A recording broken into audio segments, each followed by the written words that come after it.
Yes, good evening everyone. Good evening ma'am. Good evening ma'am. Good evening.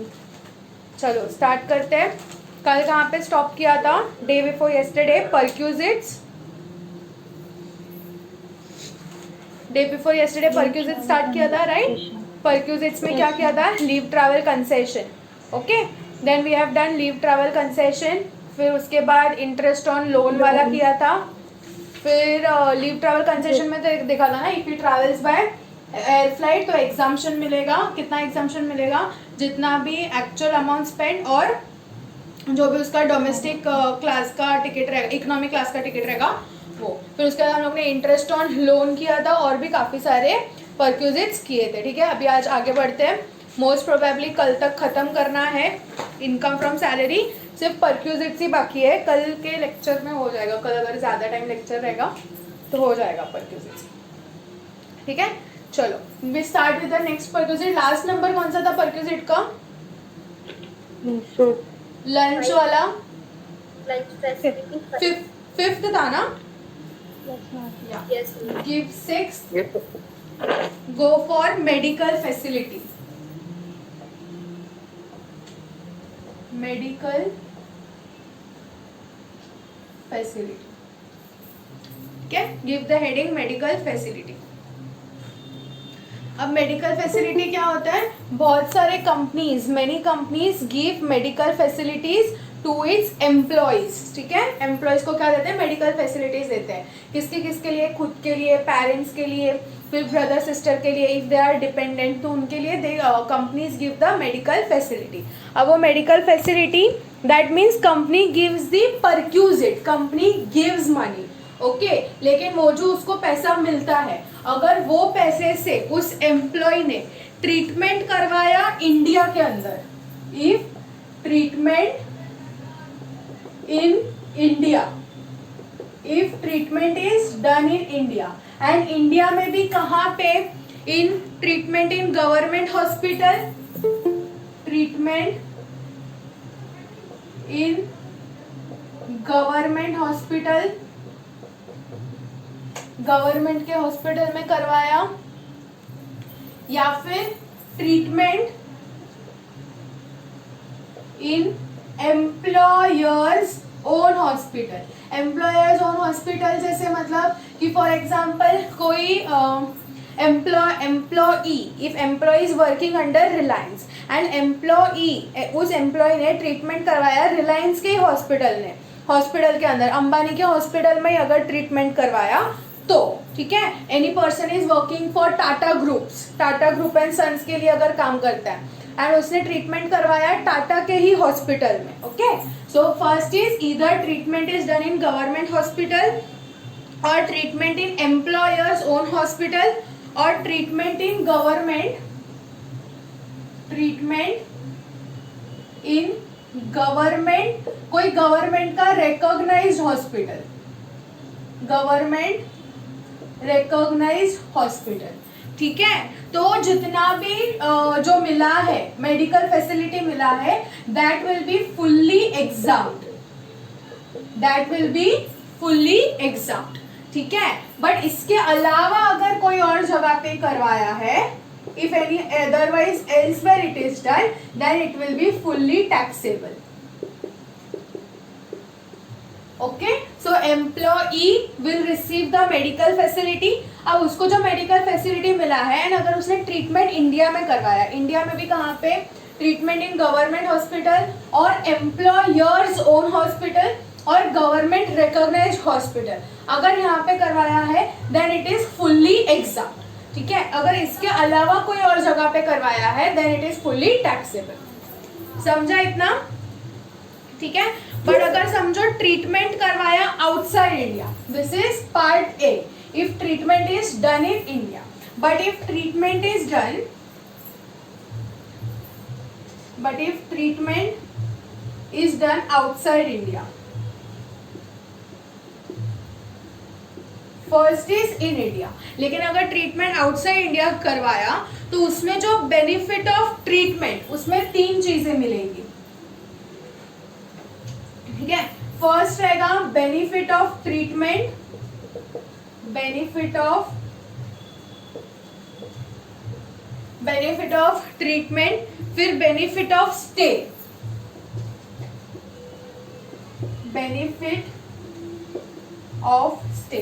Benefit of treatment and benefit of stay, ये दोनों जो है it will be exempt up to, ये दोनों जो है it will be exempt, this both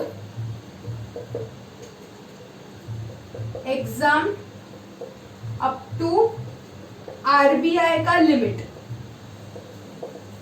exam up to RBI का limit. लेकिन उसके बाद जो रहेगा बेनिफिट ऑफ ट्रैवल, मतलब आने जाने का खर्चा, बेनिफिट ऑफ ट्रैवल, तो बेनिफिट ऑफ ट्रैवल किसको अलाउड हो जाएगा?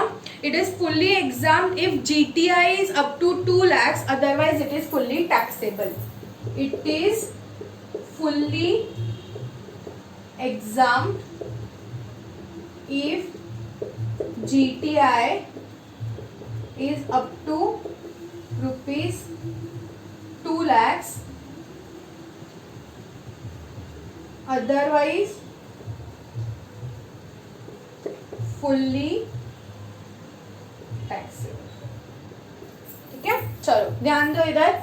सबसे पहले क्या है? Employer gives perquisite to employee of medical facility. किस चीज का फैसिलिटी देते हैं? Medical facility. अब जो एम्प्लॉई है वो या तो ट्रीटमेंट इंडिया में करवा सकता है या फिर आउटसाइड इंडिया। वो ट्रीटमेंट क्या कर सकता है? इंडिया में करवा सकता है या फिर आउटसाइड इंडिया। अगर इंडिया में करवाया तो उसको कहाँ पे करवाना पड़ेगा? इंडिया में करवाया तो या तो गवर्नमेंट हॉस्पिटल में, या तो एम्प्लॉयर के खुद के हॉस्पिटल में, या फिर government recognised hospital, then only it is fully exempt. उसके अलावा अगर उसने कोई प्राइवेट हॉस्पिटल में करवाया, या ऐसा है हॉस्पिटल जो एम्प्लॉयर का नहीं है, मतलब एम्प्लॉय है रिलायंस का एंड उसने ट्रीटमेंट करवाया टाटा के हॉस्पिटल में, ठीक है, तो दूसरे किसी के हॉस्पिटल में ट्रीटमेंट करवाया, तो इट विल बी जो भी ट्रीटमेंट मिला है, जो भी ट्रीटमेंट का पैसा मिला है, मतलब कंपनी से जो भी मेडिकल फैसिलिटी मिला है, वो फुल्ली टैक्सेबल हो जाएगा। समझा इतना? अगर समझो आउटसाइड इंडिया करवाया है, आउटसाइड इंडिया, तो जो कंपनी रहेगी वो उसको कौन सा खर्चा देगी? एम्प्लॉई को। Company will give the benefit of treatment, मतलब जितना भी ट्रीटमेंट के ऊपर खर्चा हुआ है वो पैसा देगी, वहां पे रहने का खर्चा देगी, और आने जाने का खर्चा, ट्रैवल का खर्चा, ठीक है। कौन सा खर्चा देगी? ट्रीटमेंट का खर्चा, वहां पे रहने का खर्चा एंड आने जाने का खर्चा। अब जो ट्रीटमेंट का खर्चा और स्टे का खर्चा है वो कितना एग्जाम्प्ट रहेगा?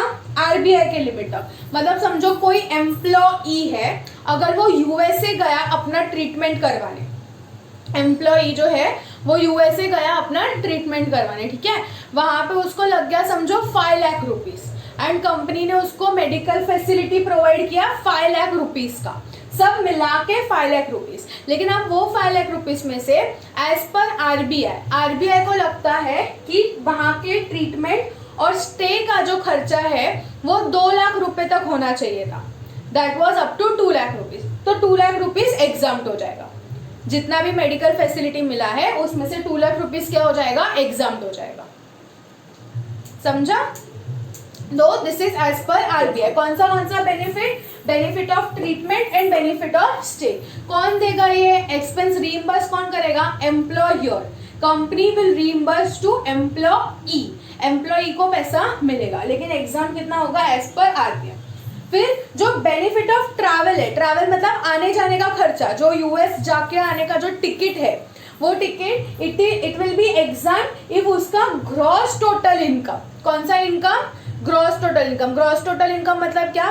Income from salary, house property, income from business और प्रोफेशन, कैपिटल गेन, इफोर्स, ये 5 हेड से मिला के जो बनता है उसको बोलते हैं ग्रॉस टोटल इनकम। अगर वो gross total income up to 2 lakh rupees तक है तो ही वो एग्जाम रहेगा, otherwise it will be fully taxable.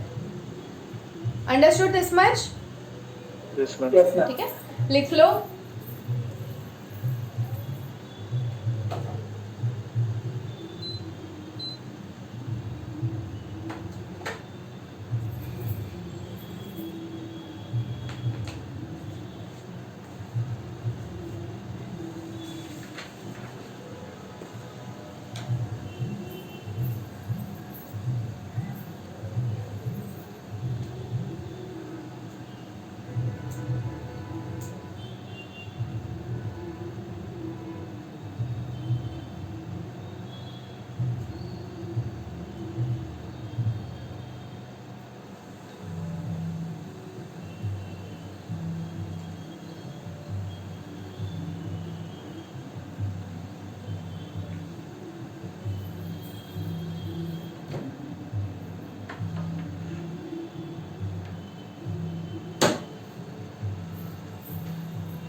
Done writing?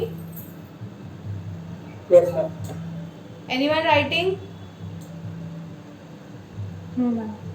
Done everyone? Aryan, Rohit, done? Yeah. अब इसके रिलेटेड पॉइंट है, मतलब जो ट्रीटमेंट इन इंडिया है ना, उसके जो आउटसाइड इंडिया है उसके रिलेटेड है. अब आउटसाइड इंडिया में क्या होगा? फर्स्ट ऑफ ऑल कंपनीज जो है, ये जो बेनिफिट ऑफ ट्रीटमेंट है, जैसे लीव ट्रैवल कंसेशन में क्या था, सबके घूमने फिरने का खर्चा मिलता था. क्या किसका एग्जाम्पशन मिलता था? सेल्फ, स्पाउस, चिल्ड्रन, फिर उसके बाद mother, father, brother, sister only if dependent. ठीक है. वैसे यहाँ पे भी जो बेनिफिट ऑफ ट्रैवल है, तो हेडिंग दे देना नोट्स. जो बेनिफिट ऑफ ट्रीटमेंट है, ट्रीटमेंट, तो ट्रीटमेंट का किसका किसका मिलेगा? Is allowed only for, so exemption जो है, exemption of treatment is allowed. किसके किसके लिए अलाउड हो जाएगा? Allowed only for employee, allowed for employee, spouse, children and dependent relative, मतलब mother, father, brother, sister. Dependent relative, that is mother, father, brother and sister. ठीक है. किसके किसके जो ट्रीटमेंट है, वो ट्रीटमेंट का खर्चा किसके किसके खर्चे के लिए मिलेगा? मतलब for employee, spouse and children. तो अगर एम्प्लॉय बीमार पड़ गया, उसको अगर यूएस में ट्रीटमेंट करवाना है, स्पाउस बीमार पड़ गया, उसका ट्रीटमेंट करवाना है, या फिर चिल्ड्रन, दोनों इन इंडिया एंड आउटसाइड इंडिया, दोनों जहां पे भी ट्रीटमेंट करवाना है, इसका एग्जाम्पशन मिलेगा. किसका? Mother, father, brother and sister. ये लोग डिपेंडेंट रहेंगे तो, and self, spouse and children. ठीक है. लेकिन जो सेकेंड वाला पॉइंट है, उसमें है exemption of stay and travel. Exemption of stay and travel. Stay मतलब क्या? वहां पे रुकने का. Only is allowed only for one patient and one attendant. Is allowed only for one patient and one attendant.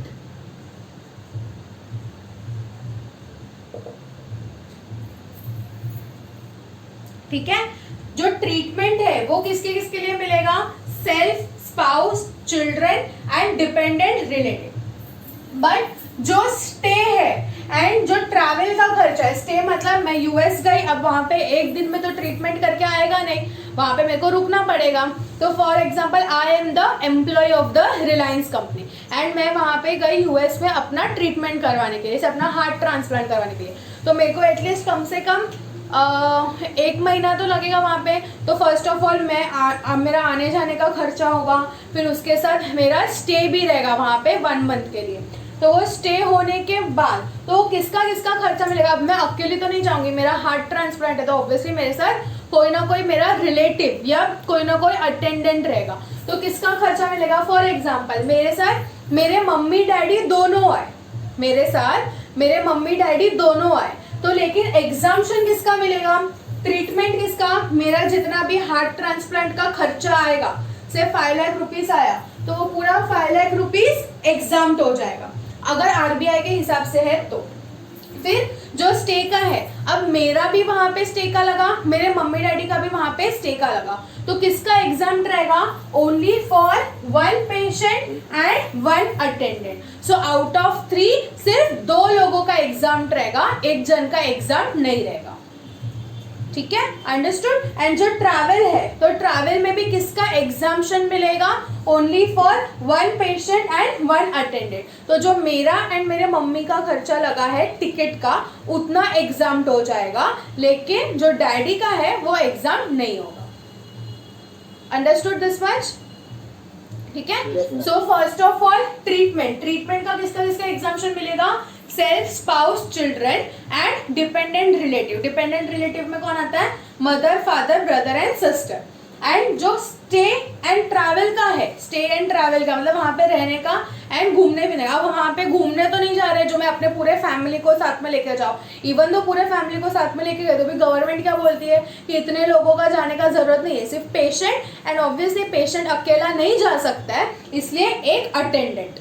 ठीक है, सिर्फ इतनों का ही हम एग्जाम्पशन देंगे, बाकी तुम अपने पूरे परिवार को लेके जाओगे ट्रीटमेंट करवाने के लिए, हम उसका एग्जाम्पशन नहीं देंगे। आ गया समझ में इतना? ठीक है। नेक्स्ट एक थर्ड एक छोटा सा पॉइंट है, medical insurance premium is fully exempt. Medical important point है, लेकिन medical insurance premium is fully exempt. Medical insurance premium is fully exempt. अब इसका मतलब क्या, जैसे कि मैं रिलायंस की एम्प्लॉय हूँ तो लेकिन मैंने ना स्टार हेल्थ का मेडिकल इंश्योरेंस प्रीमियम लिया है, तो मेडिकल इंश्योरेंस प्रीमियम मैं नहीं भरती हूँ, कंपनी मेरा मेडिक्लेम इंश्योरेंस प्रीमियम भर देती है। Medical insurance premium is nothing but mediclaim. सबको मालूम रहेगा मेडिक्लेम क्या रहता है, पता है ना मेडिक्लेम क्या रहता है? कोई है जिसको नहीं पता? पता है ना, हाँ। तो वो मेडिक्लेम मैं नहीं भरती हूँ, लेकिन मेरे बिहाफ पे ना मेरा कंपनी मेरा मेडिक्लेम भर देती है, तो वो क्या हो गया, it is benefit for me. Okay, I am not paying but my company is paying my mediclaim, that means company is giving me perquisite, company is giving me benefit not in cash, मतलब वो mediclaim का पैसा मेरे को नहीं देती है but वो मेरे को बेनिफिट दे रही है। ठीक है, so it is a perquisite but that perquisite is fully exempt. ठीक है, there is a difference between medical insurance premium and medical facility. Okay, there is a difference. Medical insurance premium means mediclaim, जो company employee के behalf पे भरती है, that is fully exempt. Okay, and जो medical facility है उसके लिए criteria. Understood everyone? Yes, any doubt? No ma'am. लिख लो।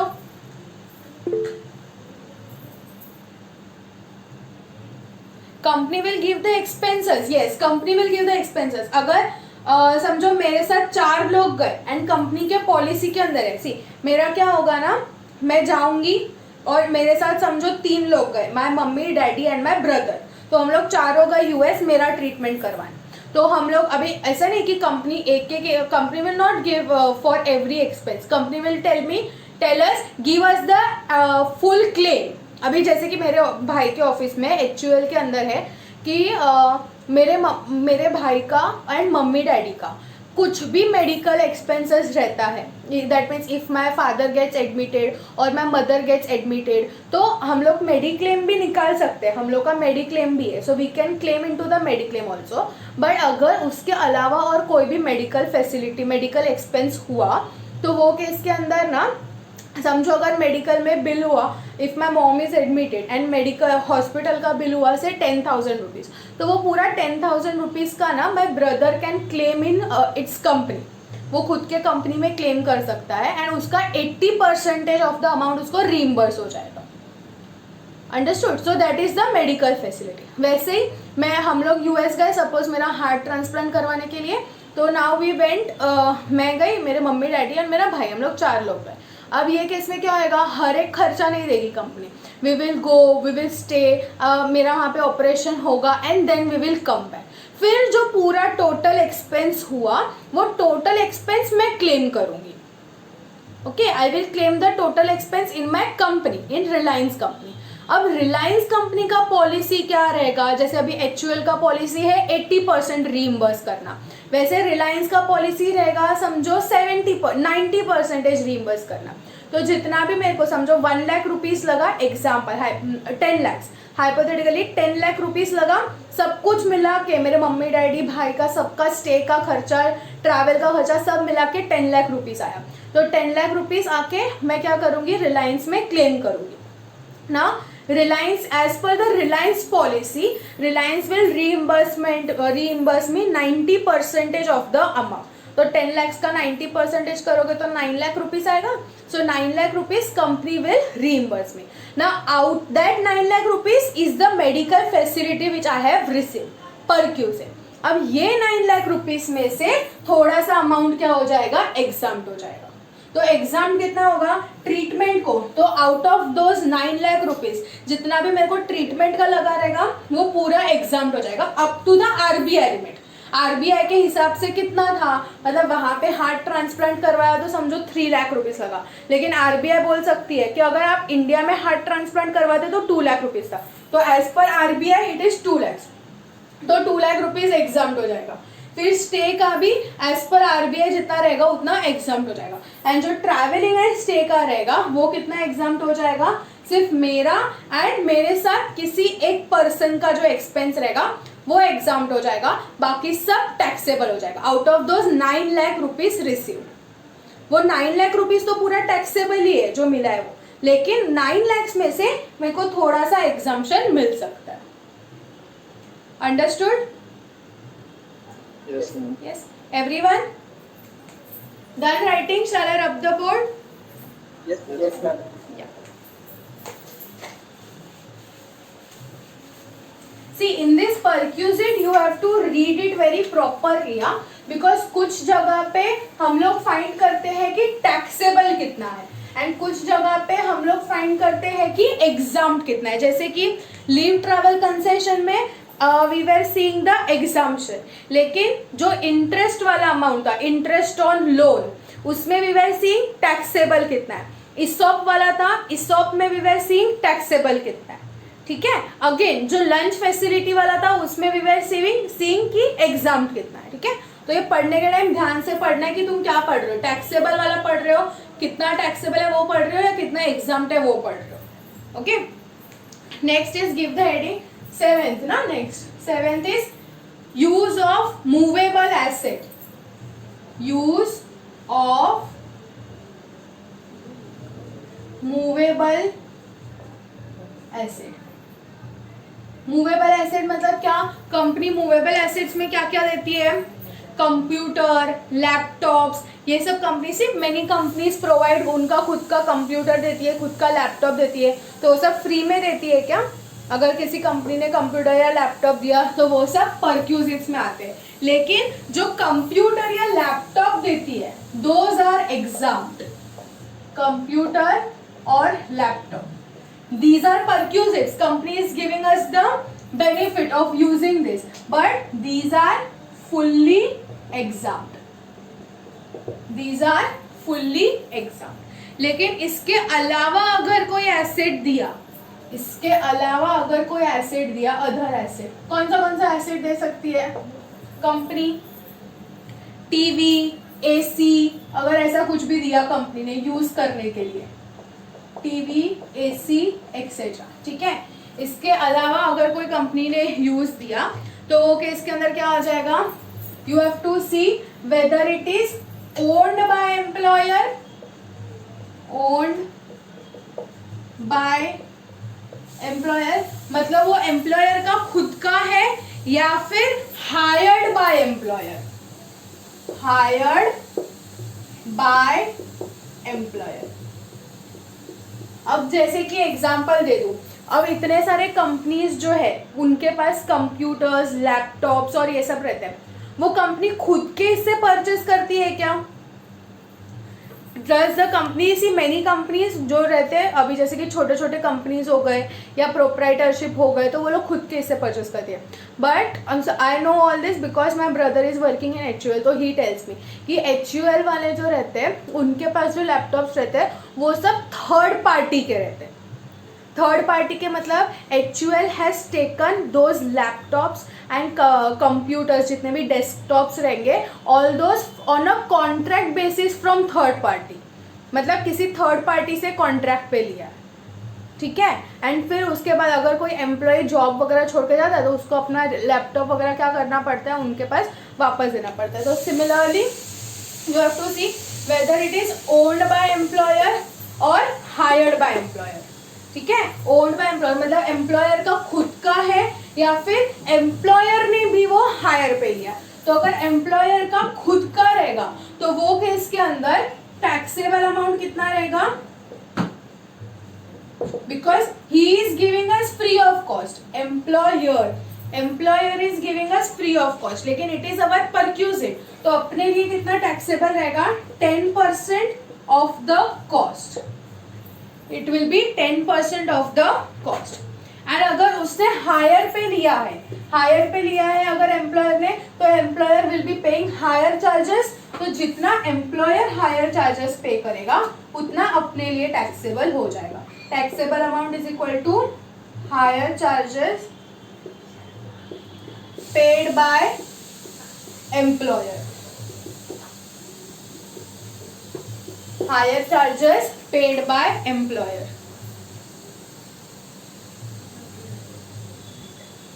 ठीक है, ओके। तो मूवेबल क्या वर्ड क्या यूज किया है, use of movable asset, use मतलब क्या, कंपनी एम्प्लॉई को यूज करने दे रही है, बाद में वापस लेगी, लेकिन जब तक वो हम लोग यूज कर रहे हैं it is a perquisite, then it is taxable. But computer and laptop they are fully exempted perquisite. ठीक है, use of computer and use of laptop is fully exempt, okay?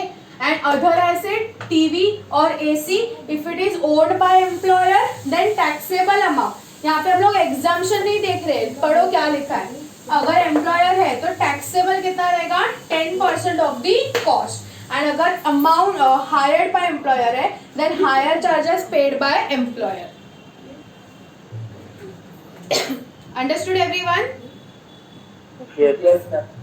Any doubts? No, ma'am.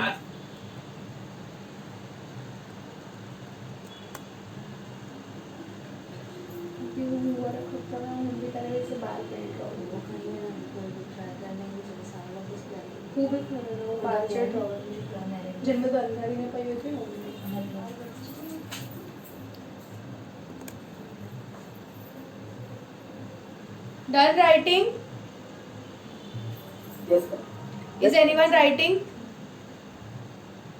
हो गया, easy था ये, ठीक है। लेकिन important point क्या है, यूज ऑफ मूवेबल एसेट, ध्यान देना, क्योंकि नेक्स्ट जो परक्यूजिट है वो है ट्रांसफर ऑफ मूवेबल एसेट। यहाँ पे क्या वर्ड यूज किया है, use of movable asset, means company is giving movable asset to use for the employee and after use I will return it. लेकिन दूसरा पॉइंट है ट्रांसफर ऑफ, हो गया, ये रफ करूं मैम 2 मिनट्स मैम। या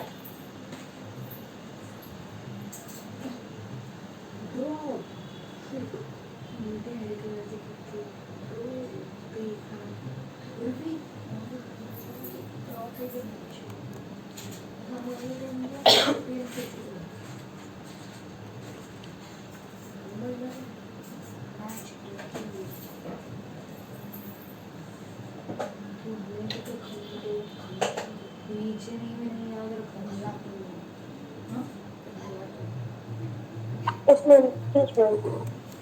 done. So here it is use of movable asset. Okay, next heading दे देना transfer of movable asset.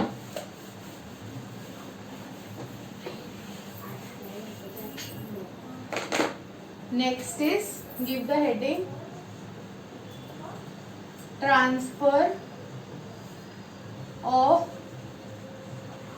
movable asset.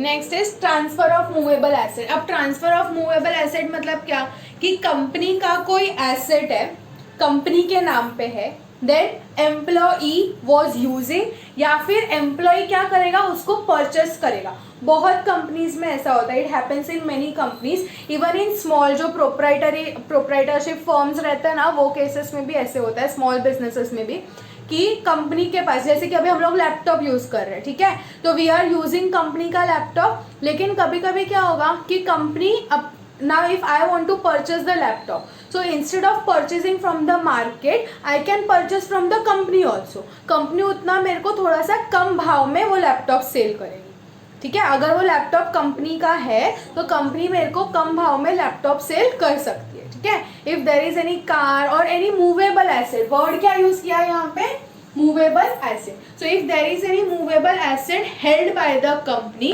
then company can sell that asset to the employee. ठीक है, वो क्या कर सकती है, it can transfer. इसके पहले वाला क्या था, use of movable asset. That means company was just giving us the asset for use. Transfer नहीं हुआ था अपने नाम पे, यूज करने के बाद रिटर्न देने का था. लेकिन यहाँ पे क्या हो रहा है, एसेट क्या हो रहा है, ट्रांसफर हो रहा है, ठीक है. तो ट्रांसफर ऑफ मूवेबल एसेट, तो इसके अंदर 3 आएंगे. ओके, सो सबसे फर्स्ट है इफ इट इज कंप्यूटर और लैपटॉप, कंप्यूटर और लैपटॉप, ठीक है. तो वो केस के अंदर इसका जो टैक्सेबल अमाउंट रहेगा, taxable amount will B WDV minus consideration. WDV means return down value, तो WDV माइनस कंसिडरेशन, ठीक है. एंड ये केस में हम लोग डेप्रिसिएशन कितने पे चार्ज करेंगे, depreciation at the rate 50% on WDV method, on WDV method. See, now pay attention.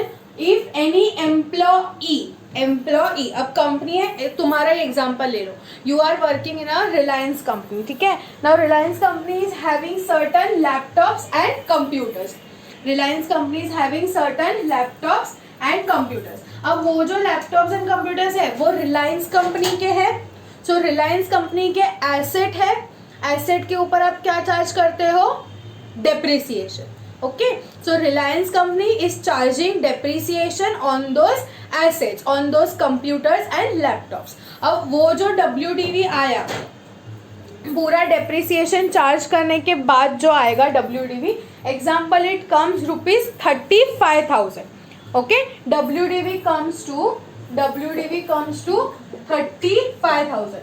वो लैपटॉप का WDV आया 35,000. Now you want to purchase that laptop, तो कंपनी आपको कितने में बेच रही है, WDV कितना है 35,000. बस सपोज कंपनी आपको सेल कर रही है 30,000 के अंदर. ओके, तो why, because you are the employee of the company.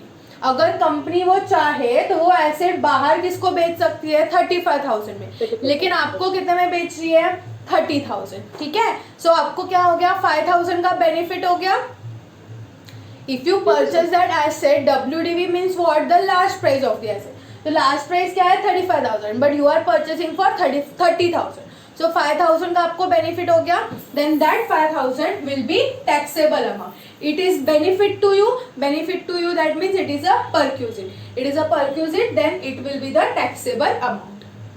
Understood? लेकिन वो टाइम पे जब WDV कैलकुलेट करेंगे तो अपने को डेप्रिसिएशन कितने पे चार्ज करने का है, 50% पे चार्ज करने का. Okay, depreciation will be charge है. यस. अब कंपनीज जो है वो कंपनीज के केस में डेप्रिसिएशन दो टाइम पे कैलकुलेट होता है. एज पर कंपनीज एक्ट होता है and as per IT act होता है. IT means income tax act. तो इनकम टैक्स एक्ट का डेप्रिसिएशन रेट अलग है. कंप्यूटर एंड लैपटॉप्स पे 40% डेप्रिसिएशन है. लेकिन ये परक्यूजिट कैलकुलेट करने के time we have to calculate depreciation at 50%. ठीक है, जब MCQs करेंगे तो तभी क्लियर हो जाएगा. यहाँ पे कितने पे कैलकुलेट करने का है, एट 50%. फिर आता है सेकेंड पॉइंट, आता है कार का. ये किसके लिए था, कंप्यूटर एंड लैपटॉप के लिए। बट कार में भी क्या आएगा, same taxable amount, taxable amount will B same, WDV minus consideration, it will B same WDV minus consideration. लेकिन यहाँ पे depreciation will be 20%। Here depreciation at the rate 20% on WDV method, 20% on WDV method। And फिर उसके बाद any other asset, अगर इसके अलावा और कोई एसेट है, any other asset, in that case same taxable amount will B same, taxable amount will B WDV minus consideration. But यहाँ पे हम लोग WDV कैसे ढूंढेंगे, depreciation at the rate 10% on SLM method. यहाँ पे WDV कैसे कैलकुलेट करेंगे, depreciation at the rate 10% on SLM method पे, ठीक है। एंड डेप्रिसिएशन, एक नोट है इसके अंदर, depreciation should be calculated for every completed year, depreciation should be calculated for every completed year।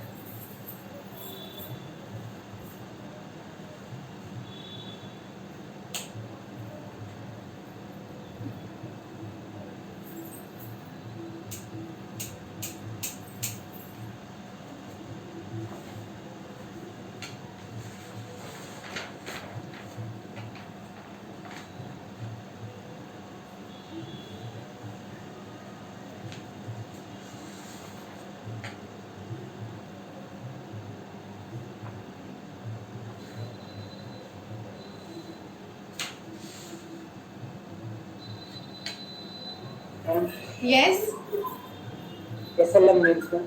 straight line method, Okay.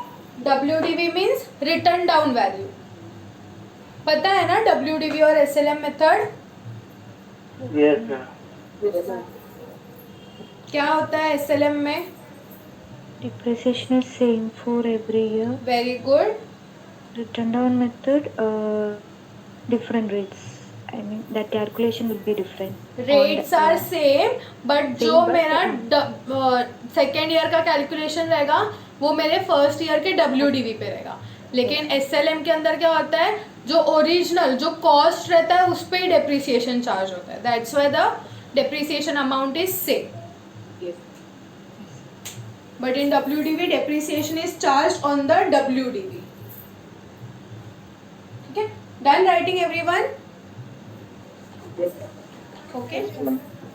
Next, No ma'am, sorry, I'm note बदबाकी। हाँ,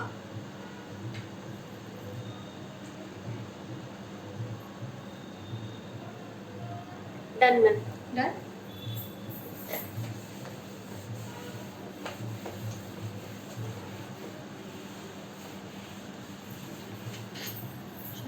next है transport facility, transport facility for transport employees, for transport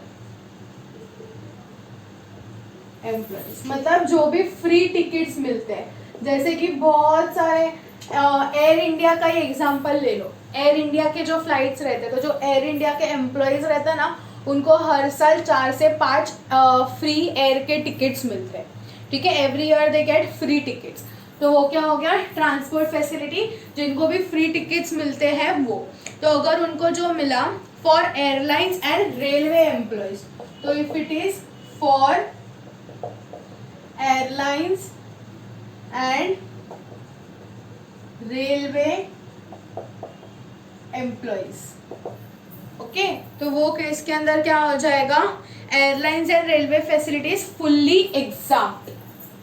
so airline and railway facility is fully exempt, वो fully exempt हो जाएगा. लेकिन कोई और एम्प्लॉयज को मिला है then it is fully taxable. For other employees then it is fully. ठीक है, जैसे कि एग्जांपल, अगर एयर इंडिया वाले ने एयर इंडिया के एम्प्लॉयज को फ्लाइट का टिकट दिया तो वो फुल्ली एग्जाम्ड हो जाएगा. लेकिन रिलायंस वाले ने एयर इंडिया का टिकट्स दिया रिलायंस के एम्प्लॉयज को तो वो फुल्ली टैक्सेबल होगा. Understood the difference? Again, Air India ने एयर इंडिया के एम्प्लॉयज को एयर इंडिया का टिकट दिया, फ्लाइट का tickets, then it is fully exempt. किसको? एम्प्लॉयज को. Okay, but if Reliance company is giving to its employees, Reliance के एम्प्लॉयज को एयर इंडिया का टिकट्स तो वो फुल्ली टैक्सेबल हो जाएगा. Understood the difference? So trans, yes, any doubt? No.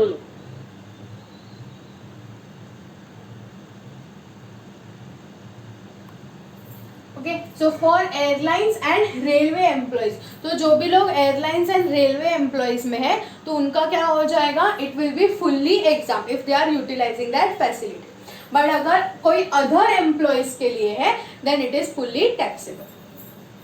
Understood this much? Yes, sir. Next is, give the next heading, education facility. Education facility. अब education facility में क्या है, और if it is giving for employee, मतलब समझो कोई employ को, अब for example I am working in Reliance, अब मेरे को जो है कोई प्रोफेशनल कोर्स करना है या मेरे को MBA करना है, ठीक है, या फिर मैंने BCom में ज्वाइन किया था, अब मेरे को MCom करना है. एंड वो MCom के लिए if company is giving me the facility, I am working, I am employ, and if company is giving me facility for my education, employ के एजुकेशन के लिए, then it will be fully exempt. वो क्या हो जाएगा, fully exempt हो जाएगा. It will be not taxable for me.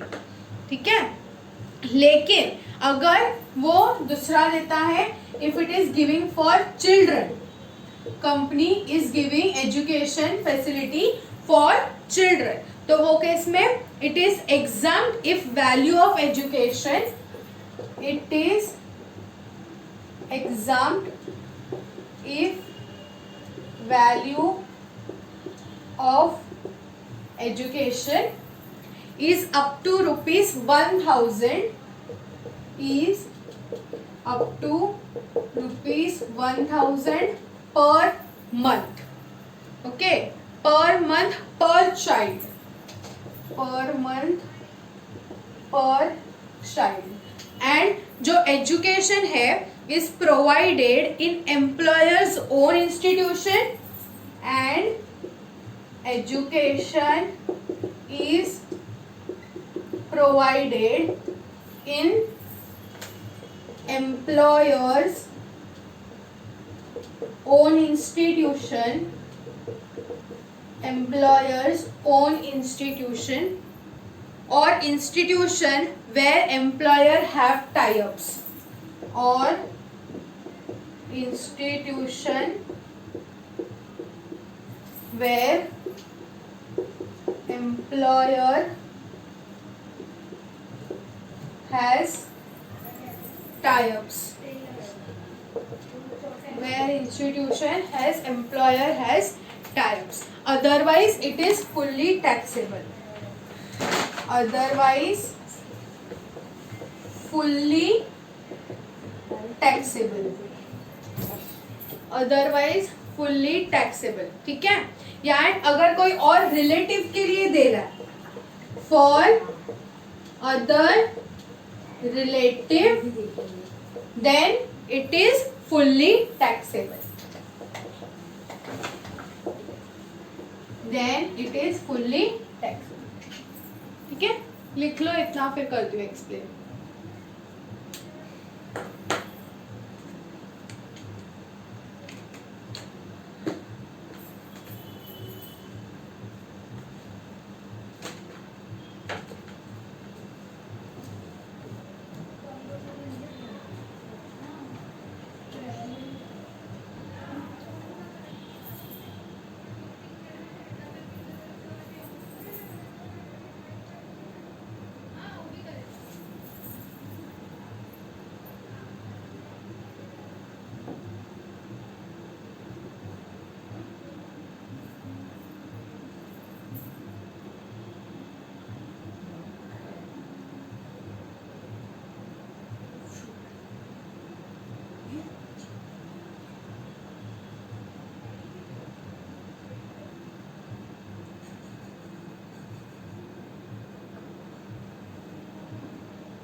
Done writing?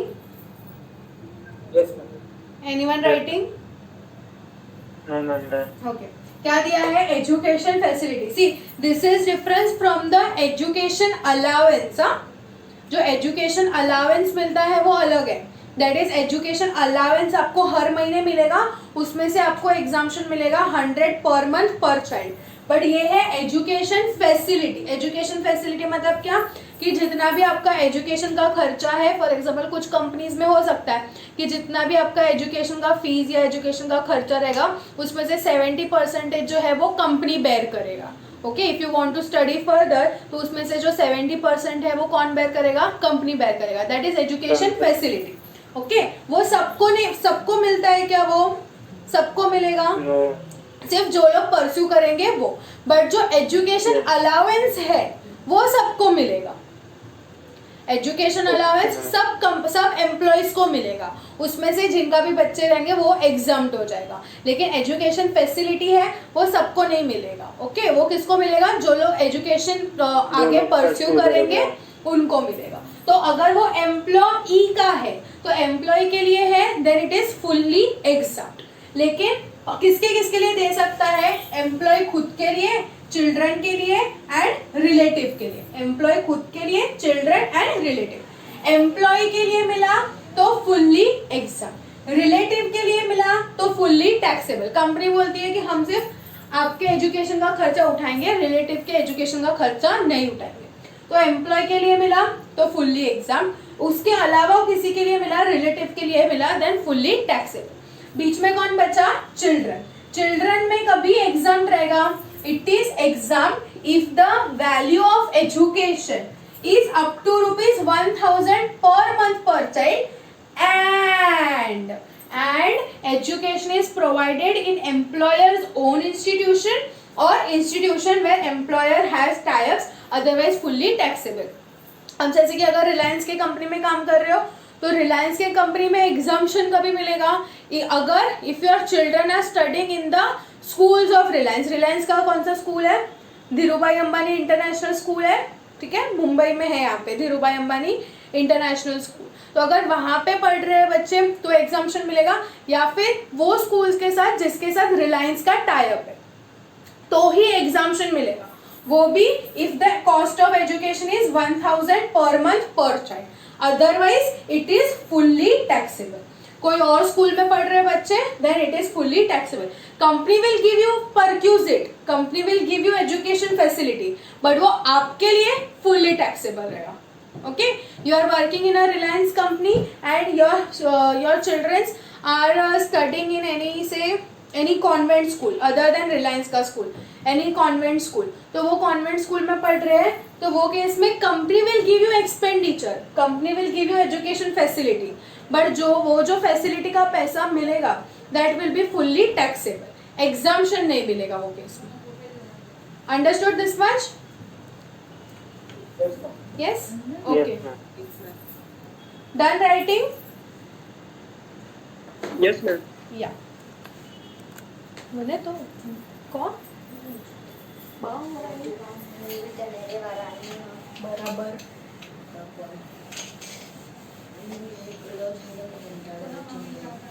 Okay bye.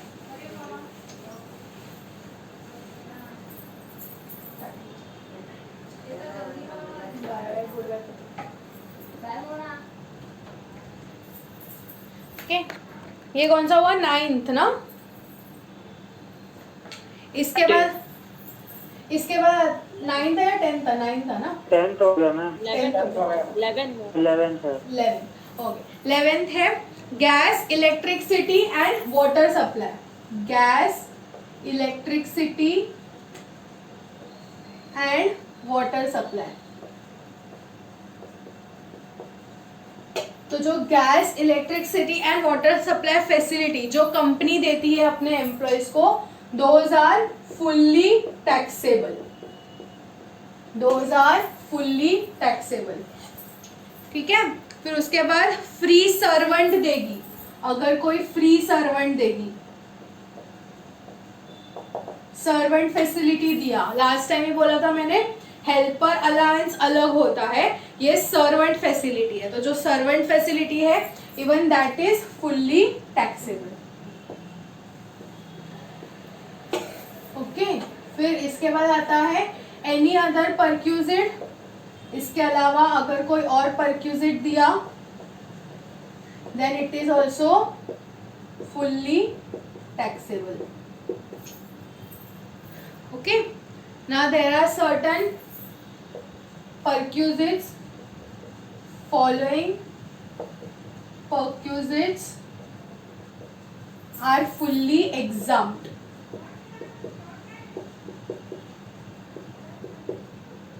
Following perquisites are fully exempt. Okay.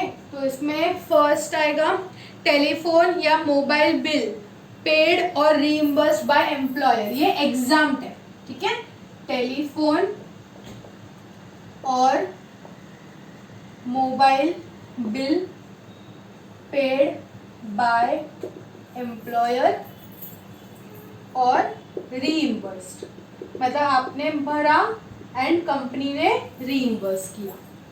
ठीक है. बहुत सारे कंपनीज में होता है मोबाइल फोन और टेलीफोन बिल जो है वो रीइंबर्स हो जाता है. बहुत बार वाईफाई का भी जो रहता है, अगर वाईफाई भी जैसे अभी वर्क फ्रॉम होम, तो बहुत सारे कंपनीज में वर्क फ्रॉम होम स्टार्ट हुआ है. तो जब स्टार्ट हुआ था तभी कंपनीज ने बोला था कि वाईफाई बिठा लो, जो भी खर्चा रहेगा वो कंपनी बेयर करेगी. So all those are exempt. Next, scholarship to employees children. Scholarship to employees children. Okay. Then goods sold by employer to employee at reasonable rate. Goods sold by employer to employee at reasonable rate. Okay. And last है tax on non-monetary perquisite paid by employer. Tax on non-monetary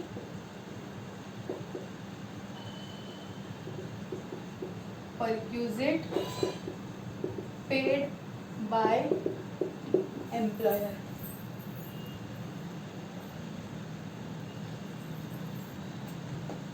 लिख लो इतना.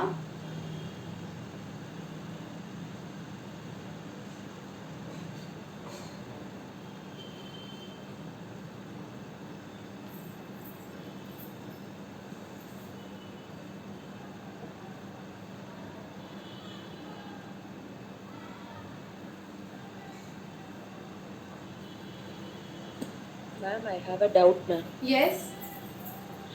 Ma'am, in transfer of movable asset, you have said no, ma'am. In taxable amount, computers and laptops, 35,000, you have said an example, no, ma'am. That is the taxable amount. You are calculating taxable amount. Yes, Now, ma'am. see, Yes, ma'am. exemption कभी रहेगा? When will the exemption? When you are receiving anything. If you are, जैसे कि अभी medical facility. In medical facility, what happened? You are going abroad for. I am going abroad for my treatment. I am coming back and then I am claiming the this expenses from the company. So company is giving me 9 lakh rupees. Out of that 9 lakh rupees, something will be exemption. Another example, when there is leave travel concession. Leave travel concession में क्या होता है? I went for a trip, for a tour. After I came back from a tour, I gave the expense voucher to the company. Company has given me the amount of whatever leave travel concession. So company has given me 5 lakh rupees. Those out of those 5 lakh rupees, something will be exemption. But here you are receiving laptop. ठीक है? You are not receiving any amount. What are you receiving? You are receiving laptop. अब laptop में से you can't get exemption. In case of laptop, you are using, you are transferring. That means you purchase the laptop. You are giving money. You are not receiving anything. So you have purchased the laptop. In this case, it will be the taxable amount. So the difference will be the WDV method, and this difference will be the taxable amount, right? Yeah, difference will be the taxable. But here you have said that in this Depreciation. no, ma'am. Now you have said that following purchases are fully exempt. That goods sold by employer to employee at reasonable rate. We are talking about goods. That was asset. Okay. Goods, there is a difference between goods and asset. Goods मतलब क्या? जिसमें employer का business है. Okay. Employer जिस business में engaged है, वो goods अगर उसने अपने एम्प्लॉय को बेचा. अब जैसे कि जेठालाल हो गया, तो गड़ा इलेक्ट्रॉनिक्स एवरीवन नोस. सो गड़ा इलेक्ट्रॉनिक्स के गुड्स क्या है? AC, refrigerator, all these are goods. Now if he sells those goods to its employee, तो वो इसके अंदर कवर्ड हो जाएगा.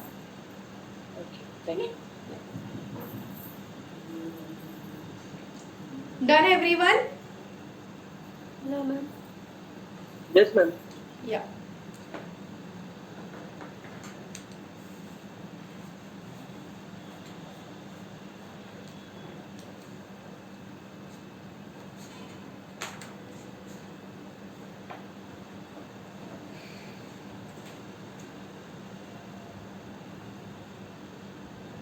Done, ma'am.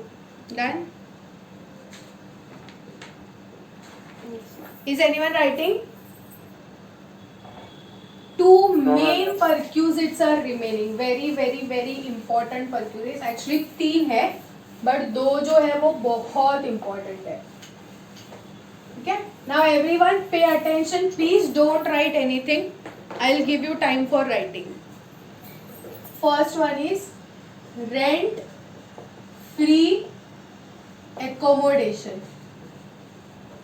First of all इसको बोलते हैं RFA.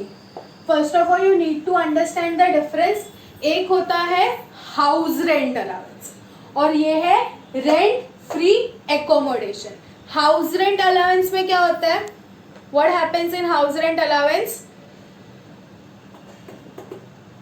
Yes, what happens in house rent? We get exemption for the 3 of the reasons. First of all, you get allowance from company. Allowance मतलब क्या? आपके सैलरी के अंदर आपको अलग से पैसा मिलता है. हाउस रेंट अलाउंस मिलता है. फिर उसमें से कुछ एग्जाम्प्ट होता है. आपको पैसा मिलता है, वो पूरा का पूरा टैक्सेबल होता है, लेकिन गवर्नमेंट बोलती है नहीं, हम आपको उसमें एग्जाम्पशन देंगे. अंडरस्टूड? वो होता है हाउस रेंट अलाउंस. ये क्या है? Rent free accommodation. ये कौन दे रहा है रेंट फ्री एकोमोडेशन? कंपनी दे रही है अपने एम्प्लॉयज को. जैसे क्वार्टर्स देते हैं रहने के लिए, स्टाफ क्वार्टर्स. ओके, ये वैसा है रेंट फ्री एकोमोडेशन. तो कंपनीज जो है वो बहुत सारे कंपनीज अपने सीईओज, डायरेक्टर्स, बहुत सारे, या फिर कभी कभी एम्प्लॉयज को भी क्या करती है? रहने के लिए एकोमोडेशन देती है. Which is rent free. Okay, rent free है मतलब कंपनी उनसे कुछ पैसा नहीं ले रही है, मतलब बेनिफिट दे रही है. तो यहाँ पे टेल मी क्या रहेगा, एग्जाम्शन देखेंगे या टैक्सेबल अमाउंट देखेंगे? Taxable amount. Very good. क्या देखेंगे यहाँ पे हम लोग? Taxable amount. यहाँ पे आपको पैसा नहीं मिल रहा है. सी, एग्जाम्शन कब आएगा? जब आपको पैसा मिलेगा. जैसे मेडिकल फैसिलिटी, मेडिकल फैसिलिटी में आपको कंपनी से पैसा मिल रहा था, पूरा टैक्सेबल है, लेकिन गवर्नमेंट बोलती है नहीं, हम आपको थोड़ा सा एग्जाम्शन देंगे. लीव ट्रैवल कंसेशन में आपको कंपनी के पास से पैसा मिलता है, घूमने फिरने का खर्चे का पैसा मिलता है, उसमें से कंपनी आपको क्या करेगी, थोड़ा सा रीइंबर्स, थोड़ा सा एग्जाम्शन देगी. हाउस रेंट अलाउंस मिलता है, उसमें से एग्जाम्शन देगी. लेकिन यहाँ पे रेंट फ्री एकोमोडेशन में क्या होता है, you are not getting the money, you are getting the benefit. आपको घर मिल रहा है, तो अब घर में से वो तोड़ के एग्जाम्शन नहीं मिलेगा, लेकिन वो जो बेनिफिट है वो क्या है, it is in non monetary terms. कौन से टर्म्स में है वो? Non monetary. ठीक है, you are not getting the money, you are getting the house, you are getting the property for the use, so that is a non monetary. तो वो case में हम लोग को क्या कैलकुलेट करना पड़ेगा, वो जो नॉन मॉनेटरी बेनिफिट मिला है उसका मॉनेटरी टर्म्स में टैक्सेबल अमाउंट कितना है वो.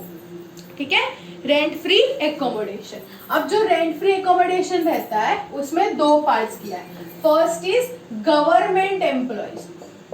तो जो गवर्नमेंट एम्प्लॉयज को रहने को जगह मिलता है, it is taxable as per licence fees decided by government. Taxable as per licence fees decided by government. तो जो भी कंपनीज रहते हैं, जो भी गवर्नमेंट के एम्प्लॉयज रहते हैं, उनको क्या मिलता है, गवर्नमेंट का मोस्टली ट्रांसफर होता रहता है. आर्मी, नेवी, मिलिट्री, कहीं पे भी रहने दो, उनका क्या होता रहता है, ट्रांसफर होता रहता है. इवन रेलवे वालों का भी. तो जब भी ट्रांसफर होता है, अगर उनको गवर्नमेंट के क्वार्टर्स या वहां पे रहने मिलता है तो उनको टैक्सेबल होता है, लेकिन एज पर गवर्नमेंट ने जितना फीस डिसाइड किया है उस हिसाब से टैक्सेबल रहेगा. लेकिन उसके बाद आता है अदर एम्प्लॉय. उसके बाद आता है अदर एम्प्लॉय, मतलब नॉन गवर्नमेंट एम्प्लॉय. जैसे प्राइवेट सेक्टर हो गया, तो प्राइवेट सेक्टर को एकोमोडेशन मिलेगा, लेकिन देखने का वो जो घर है, वो जो एकोमोडेशन है, वो कंपनी का खुद का है या फिर कंपनी ने हायर पे लिया है. ऐसा कहाँ पे देखा था हम लोग ने? लैपटॉप एंड कंप्यूटर में. ठीक है, laptop and computer, TV and AC के अंदर. तो टीवी एंड एसी में हम लोग ने दिया था कि वो कंपनी का खुद का है या कंपनी ने हायर पे लिया है. हियर यू विल सी, ये जो हाउस प्रॉपर्टी है, it is owned by employer, और hired by employer. Owned by employer और hired by employer. If it is owned by employer, in this case taxable amount will be equal to 7.5%, 7.5% or 10% or 15%. 7.5, 10 और 15% of salary. अब यहाँ पे salary मतलब क्या? BDCA, BDBACM, BDBACM.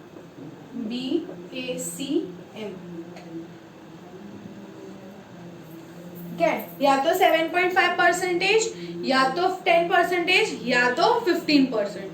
ठीक है, of salary. अब ये 7.5, 10 और 15 कैसे लगेगा वो हम लोग आगे देखेंगे. ओके, बट अगर वो हायर्ड बाय एम्प्लॉयर है, वो केस के अंदर taxable amount will be equal to, ये केस के अंदर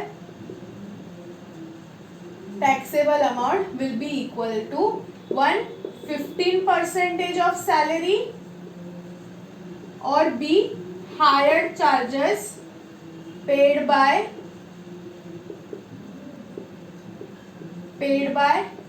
employer out of these two whichever is lower. Out of these two whichever is lower. ठीक है, इतना समझ में आया? ध्यान दो अभी सब लोग. फर्स्ट ऑफ ऑल हम लोग क्या कर रहे हैं, rent free accommodation. Rent free accommodation के अंदर क्या चेक करना है अपने को, टैक्सेबल अमाउंट कितना, मतलब एम्प्लॉयज को क्या मिल रहा है, एकोमोडेशन, घर मिल रहा है रहने के लिए. So they are getting the non monetary benefit. अब वो नॉन मॉनेटरी को मॉनेटरी टर्म्स में कन्वर्ट करके टैक्सेबल अमाउंट कितना रहेगा वो ढूंढने का. So in two criteria, government employee, non-government employee.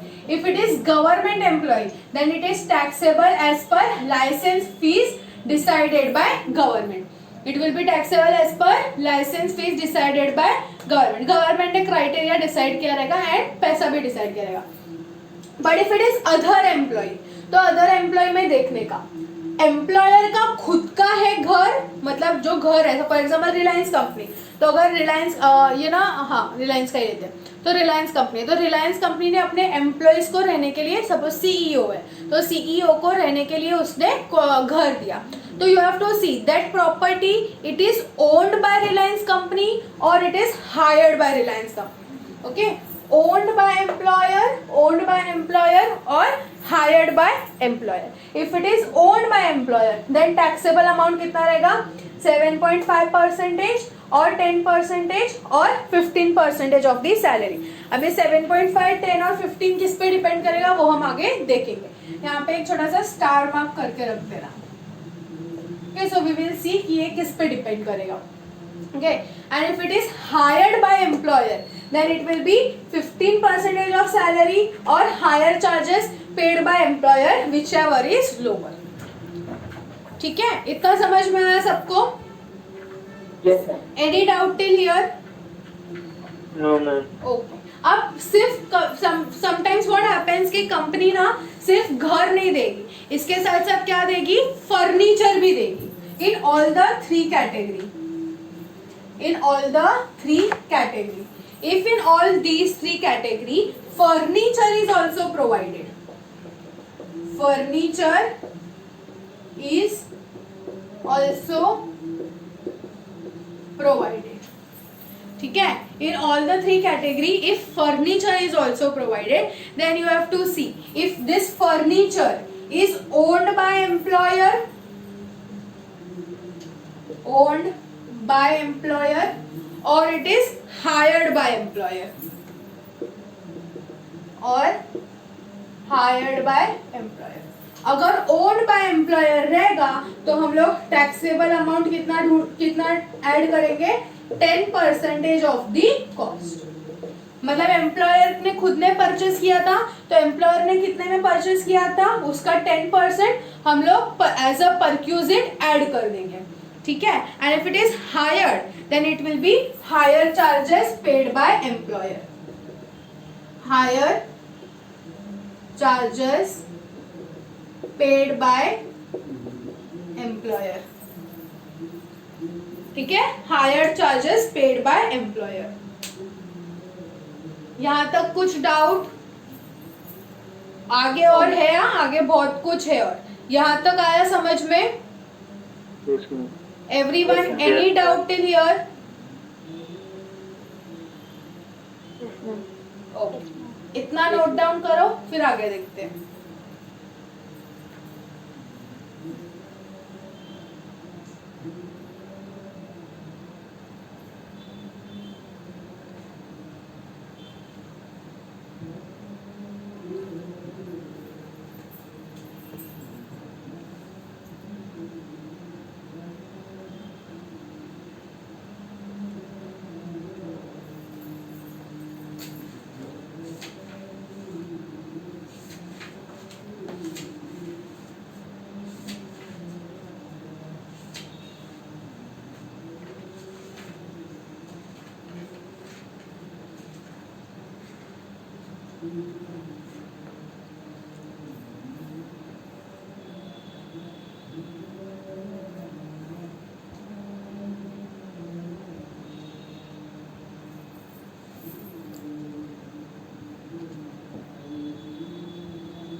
Done writing?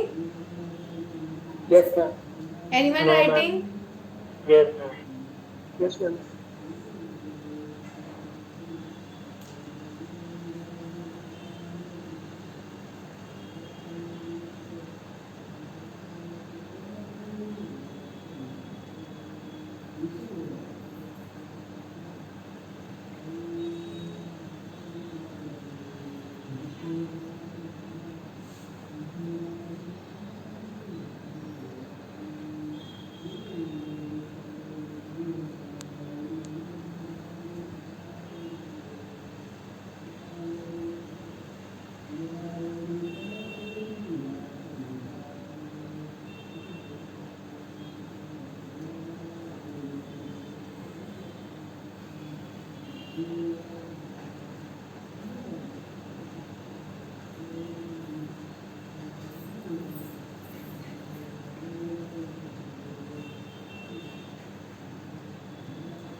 Done. Anyone writing? Yes.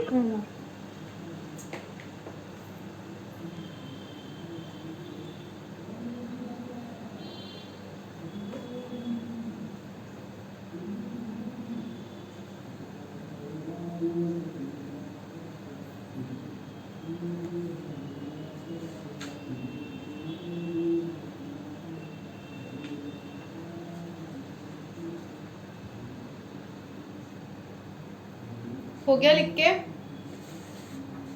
Yes. Yes, ma'am. चलो, अब इसका ही कंटिन्यूएशन है. अब ये जो है ना 7.5% या 10% या 15%, वो किसके ऊपर डिपेंड करेगा? On what basis will you decide whether it is 7.5% or 10% or 15%? So then it depends upon the, now there are many notes here. ठीक है, तो वो किसके ऊपर डिपेंड करेगा? It will depend upon the population. Okay, जहाँ पे वो घर है, if population in that area is up to, if population is up to 10 lakhs, population is up to 10 lakhs, then you will consider 7.5%. कौन सा percentage choose करोगे? 7.5%. फिर if more than 10 lakhs but up to 25 lakhs, तो in that case you will choose 10%. ठीक है. Next, if it is more than 25 lakhs, more than population is more than 25 lakhs, then you will choose 15%. Understood this much? Population, so 7.5 लेना है या 10 लेना है या 15 लेना है, वो किस पे डिपेंड करेगा? If population is up to 10 lakhs, 7.5. More than 10 lakhs to 25 lakhs, 10%, and more than 25 lakhs, then it will be 15%. ठीक है. फिर हम लोग ने ये 10% ऑफ वॉट, 7.5% ऑफ वॉट क्या लिखा है हम लोग ने वहां पे? 7.5% और 10% और 15% ऑफ सैलरी. बट सैलरी का मतलब क्या? जैसे इसके पहले हम लोग ने देखा था basic salary plus DA plus allowances, वैसे हम लोग ने यहाँ पे क्या लिखा है? मीनिंग ऑफ क्या लिखा है सैलरी के जगह पे? BDB, GN. BDB ACM. अब BDB का मतलब क्या? B का मतलब क्या? Basic salary, basic salary. फिर D का मतलब क्या? Dearness allowances. ठीक है. फिर नेक्स्ट B का मतलब क्या आएगा? बोनस. इसका मतलब क्या? बोनस. फिर A का मतलब आएगा टैक्सेबल अलाउंसेस, टैक्सेबल अलाउंसेस. तो जो अलाउंसेस रहेंगे ना, जितने भी इसके पहले जो भी अलाउंसेस थे, उनका जो भी टैक्सेबल पोर्शन रहेगा, अब जैसे हाउस रेंट अलाउंस है तो हाउस रेंट में एग्जम्पशन के बाद जितना टैक्सेबल पोर्शन बचेगा वो भी इसके अंदर आएगा, ठीक है, टैक्सेबल अलाउंसेस। फिर सी मतलब क्या, commission, all type of commission, सारे टाइप के कमीशन। एंड एम मतलब क्या, other monetary income excluding perks, other monetary income excluding perks. Perks मतलब क्या, परक्यूजिट्स। परक्यूजिट्स सिर्फ इसके अंदर ऐड नहीं करना है, बाकी सारी चीजें इसके अंदर ऐड करनी है, ठीक है। तो हम लोग ने क्या लिखा है, 7.5% ऑफ सैलरी। बट सैलरी मतलब क्या, basic salary plus DA plus bonus plus taxable. अभी तक हम लोग ने जितना भी देखा था उसमें बोनस नहीं आया था, बेसिक डीए, कभी इन डीए इन टर्म्स था या फिर दोनों डीए था एंड कमीशन था, बोनस कभी नहीं आया था, बोनस फर्स्ट टाइम है। So basic salary, DA, bonus, taxable allowances, commission and other monetary income excluding perquisites. समझा इतना? Yes, please. ठीक है, तो यहाँ पे परक्यूजिट्स जो भी है, जितने भी पर्क्स है उनको इग्नोर करना है, they should not be considered, ठीक है। फिर और क्या इग्नोर करना है, और क्या नहीं आया, advance salary and arrears of salary. तो for B D B A C M, ये केस के अंदर एडवांस सैलरी, फिर arrears of salary,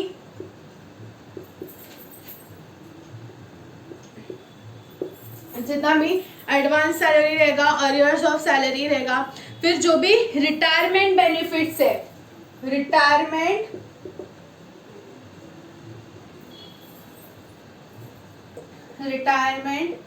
benefits, that is कौन से रिटायरमेंट बेनिफिट्स, ग्रेच्युटी, फिर pension, leave salary, pension, leave salary, अगर कुछ वीआरएस है तो retrenchment compensation, lump sum amount of retrenchment compensation, फिर लमसम अमाउंट अगर पीएफ से मिला है तो ये जो सारी चीजें कौन सी advance salary, arrears of salary, retirement benefits जो भी है, shall be ignored, shall be ignored. मतलब कैलकुलेशन, कौन से कैलकुलेशन में, ये वाले कैलकुलेशन में, जब हमको 7.5% अप्लाई करना है, where we have to apply 7.5% and 10% जब अप्लाई करना है, वो अप्लाई करने के टाइम ये सारी चीजें इग्नोर करनी है, सिर्फ यही लेना है, basic salary, DA, bonus, taxable allowance, commission, other monetary income excluding perquisites.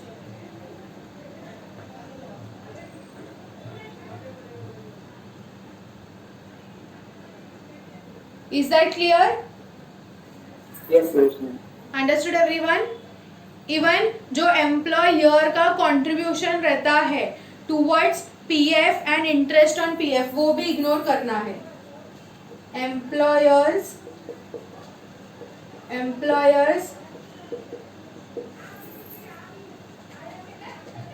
Contribution to PF and interest on PF shall be ignored.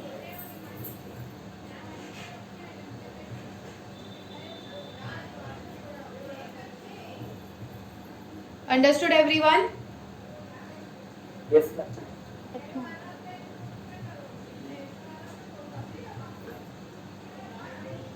Done writing? Yes. ठीक है, बस इतना ही था, ये खत्म हो गया house rent accommodation.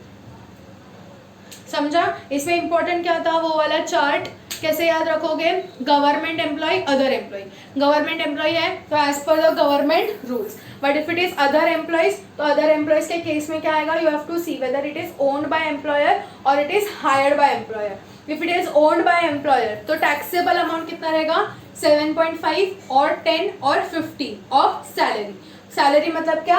BD BA CM। अभी 7.5 है, 10 है या 15 है, वो किस पे डिपेंड करेगा? Depends upon the population. Okay, and BD BA CM कितना है? Basic salary, DA, bonus, taxable allowance, commission, other monetary income excluding perquisites.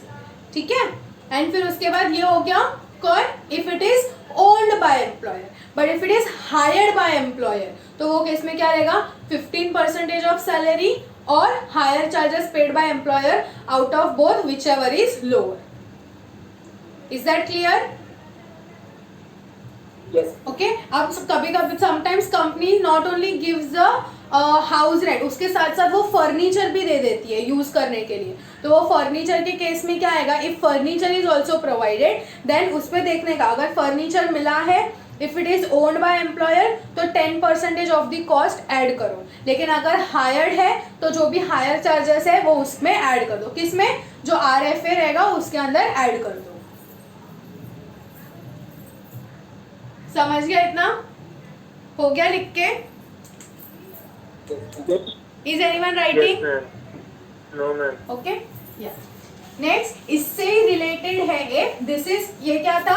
Rent free accommodation perquisite. Okay, इसके बाद एक आता है hotel facility. If the company is giving the hotel facility, मतलब instead of staying in house it is giving for hotel benefit. कौन सा number था? 13 क्या था? जो भी था, नेक्स्ट नंबर डाल देना, होटल बेनिफिट। ठीक है, अब होटल बेनिफिट में क्या आएगा? यहाँ पे भी they will get the taxable amount. Taxable amount, तो टैक्सेबल अमाउंट कितना रहेगा? Same here 24% of the salary, 24% of salary. तो सैलरी मतलब क्या? BDBACM। ठीक है, ये इससे क्यों कनेक्टेड है? क्योंकि यहाँ पे सैलरी का मतलब होता है BDBACM। तो 24% ऑफ सैलरी और rent charges paid by employer. Rent charges paid by employer, ये इंपॉर्टेंट है कि रेंट कौन पे कर रहा है? एम्प्लॉयर पे कर रहा है। और कहीं बार किसी ऑफिस के काम से गए, वहां पे होटल में स्टे किया फॉर अ लॉन्गर पीरियड, तो वहां पे टैक्सेबल अमाउंट, वो परक्यूजिट्स कितना रहेगा? Taxable amount will be 24% of salary और rent charges paid by employer out of these two whichever is lower. Okay, out of these two whichever is lower. लेकिन इसमें एक point है, if hotel facility is provided at the time of transfer of employee, is provided at the time of transfer of employee and it is up to 15 days, then it is not taxable, and it is up to 15 days, then it is not taxable। मतलब क्या? कोई employ का transfer हो रहा है, ठीक है, employ जो था वो रिलायंस कंपनी मुंबई ब्रांच में काम कर रहा था, लेकिन अभी उसका ट्रांसफर होके बैंगलोर हो गया। ओके, अब बैंगलोर में उसको घर मिलने वाला है, लेकिन वो घर बनने तक या खाली होने तक उसको क्या किया है? टेम्पररी होटल में स्टे करने बोला। ठीक है, he was working in Reliance Mumbai branch, अब उसका ट्रांसफर हो रहा है बैंगलोर ब्रांच में। अब बैंगलोर ब्रांच में ट्रांसफर हो रहा है तो वहां पे जो एकोमोडेशन है ना, वो अभी तक खाली नहीं हुआ है बैंगलोर का, या फिर उसको अवेलेबल नहीं हुआ है, तो तब तक तो वो रास्ते पे तो नहीं रह सकता है, तो वो क्या करेगा? होटल स्टे करेगा। अब वो होटल का जो भी रेंट रहेगा वो एम्प्लॉयर पे करेगा, लेकिन if it is up to 15 days, मतलब कम से कम तुमको 15 डेज का हम टाइम देते हैं, 15 डेज में अपना घर ढूंढो, अगर 15 डेज तक रहते हो होटल में then it is not taxable, but अगर 15 डेज से ज्यादा होटल में रहते हो then it is taxable. Understood? Yes, ma'am. लेकिन अगर समझो फॉर एग्जाम्पल कि एम्प्लॉयर ने जो है वो एम्प्लॉई को रेंट का पैसा दिया, लेकिन फिर एम्प्लॉई से कुछ अमाउंट रिकवर भी कर लिया। First employer is giving us, employer is paying our rent, employer ने क्या किया, रेंट पे किया, लेकिन हम लोग से भी कुछ रिकवर कर लिया, तो अपने जेब से गया पैसा, तो जो भी पैसा अपने जेब से जाएगा वो हम लोग इसमें से माइनस कर लेंगे। Okay, so if employer recovers any rent, if employer recovers any rent from employee, अगर एम्प्लॉय के पास से कुछ भी रिकवर किया then such rent should be deducted, then such rent should be deducted from above taxable amount, from above taxable amount.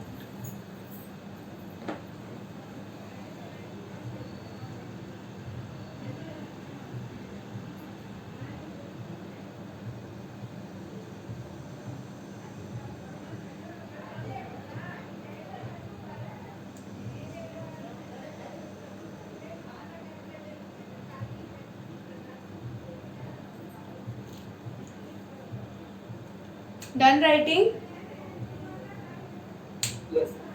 No, ma'am.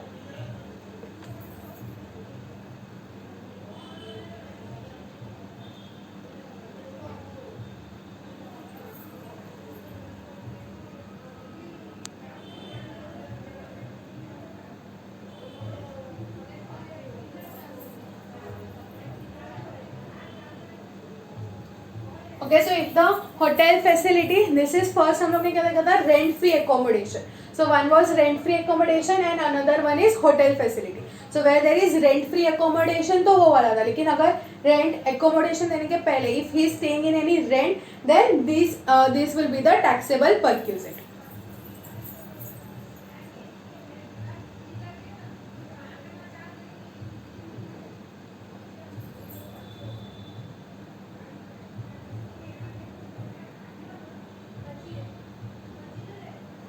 Done everyone? ठीक है, अब एक ही बाकी है परक्यूजिट कार फैसिलिटी का। ठीक है, वो थोड़ा सा बड़ा है, अभी नहीं होगा, कल करते हैं वो। Car facility is remaining and दो छोटे पॉइंट है। कार फैसिलिटी हो जाएगा तो अपना जो भी फॉर्मेट है उसमें से सब हो जाएगा, फिर सेक्शन 16 वाला बचेगा, दैट इज प्रोफेशनल टैक्स वाला and entertainment allowance and standard deduction, ये 3 पॉइंट्स बचेंगे। सॉरी, छोटे छोटे 5-5 मिनट के हैं वो। ठीक है, इतना समझ गया। अब तुम लोग का कल सुबह लेक्चर है सर का, कितने बजे है? सॉरी, हम फिर 8 o'clock होता है। 8 o'clock। ठीक है, जो भी रहेगा, मेरा मोस्टली 11 को रहेगा या जब भी रहेगा। आई वॉन्ट यू ऑल कि जितने भी परक्यूजिट्स है वो मेरे लेक्चर के पहले पढ़ के आना है। तुम कल 6 बजे उठो, 7 बजे उठो, 8 बजे उठो, मेरे को नहीं पता, क्योंकि कल जैसे ही वो कार फैसिलिटी हो जाएगा एंड बाकी जो 3 है छोटे छोटे हो जाएंगे, we will solve MCQs and tomorrow our target should be to complete the income from salary, because सिर्फ इसके ऊपर के MCQs बाकी है which are very important. Okay, MCQs on perquisites are very important. Until and unless provision याद नहीं रहेगा, मैं यहाँ पे प्रोविजन बोल के सॉल्व करती रहूंगी, तुम इधर उधर देखते रहोगे, कुछ भी नहीं आएगा, सिर्फ हाँ हाँ करते रहोगे। Okay, and I will make you to solve the MCQs। Okay, so better study the provisions. पहले मैं ओरल पूछूंगी सबको, कल कैमरा ऑन करने बोलूंगी और सारे प्रोविजंस ओरली पूछूंगी जितने भी परक्यूजिट्स है। ठीक है, ज्यादा नहीं है, छोटे छोटे ही है, 2-3 ही बड़े, LTC का वगैरह बड़ा है और ये रेंट फ्री एकोमोडेशन का बड़ा है थोड़ा. ओके, मेक श्योर जो भी लोग लेक्चर छोड़ के गए, previously there were 21, now only 15 are there. So pass this message in your group, जो भी अनऑफिशियल ग्रुप रहेगा उसमें पास कर देना कि कल परक्यूजिट्स पढ़ के आना है. I will take oral test on perquisites. Okay everyone, Yes, ma'am. Okay, ma'am. ठीक है, चलो bye everyone, good night. Thank you, ma'am. Good Bye, ma'am. Good night.